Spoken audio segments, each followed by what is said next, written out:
Per 6 akcijos Varom už Lietuvą dienas simbolinis kamuolys pabuvojęs kauniečių, Kazlų Rūdos, Prienų, Birštono gyventojų, alytiškių ir varėniškių rankose vakar buvo perduotas druskininkiečiams. Dar mūsų miesto prieigose pirmasis atvarytą kamuolį iškilmingai perėmė sporto centro direktorius Julius Matulevičius, vėliau jį perdavęs bėgikui Povilui Kibildžiui. Tokiu būdu simbolinis kamuolys keliavo iš vienų į kitų druskininkiečių rankas.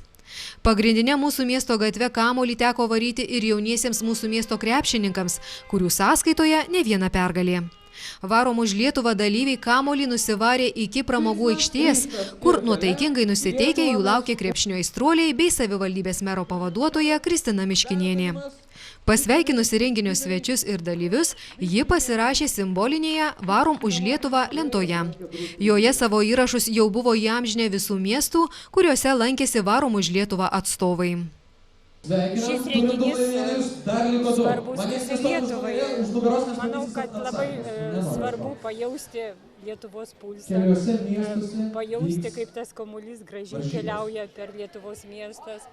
Ir šiandien jis atkeliavo į Druskininkus. Mes perėmėm tą maratono kamuolį, Varom už Lietuvą, įdedam į kamuolį viskas, kas yra druskininkietiška. Sveikata, energija, gera savijauta, ryžtas, drąsa ir aišku tam. Akcija Varom už Lietuvą yra svarbi šalies gyventojams. Tai byloja žiūrovai, kurie plojimais ir švilpimais palaikė žygio sumanytojus. Renginyje kamuolį varę druskininkiečiai džiaugiasi galimybę prie jo prisiliesti. Žinom, kad visa šalis su nekantrumu laukia Europos vyrų krepšinio čempionato. Krepšinio metai mums prasidėjo sėkmingai, jaunimo rinktinė pirma pasaulyje.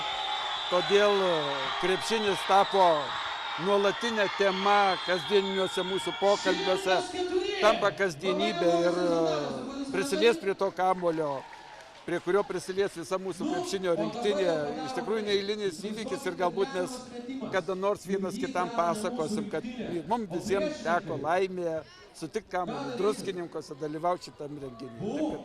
Įspūdžiai kuo geriausi. Lietuvių juk esam, gyvenam krepšiniu, laukiame, praktiškai laukiam pasaulio Europos čempionato, jis vyks rugsėjo mėnesį. Ir prisilies kažkokį vis tik prisidėjai, vareisi to kamuolį, manau vis tik atsiminsiu pats ir visi kas varėsi ir tai įeina vis tik istorija mano.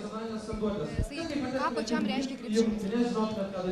Oi, krepšinį žaidžiu nuo 2 klasės. Tai 10 metų pats esu laimėjęs, manau, ne vienam čempionate ir Lietuvos esu užėmęs antrąją vietą šiais metais, taip kad man krepšinis yra visas gyvenimas daugmaž.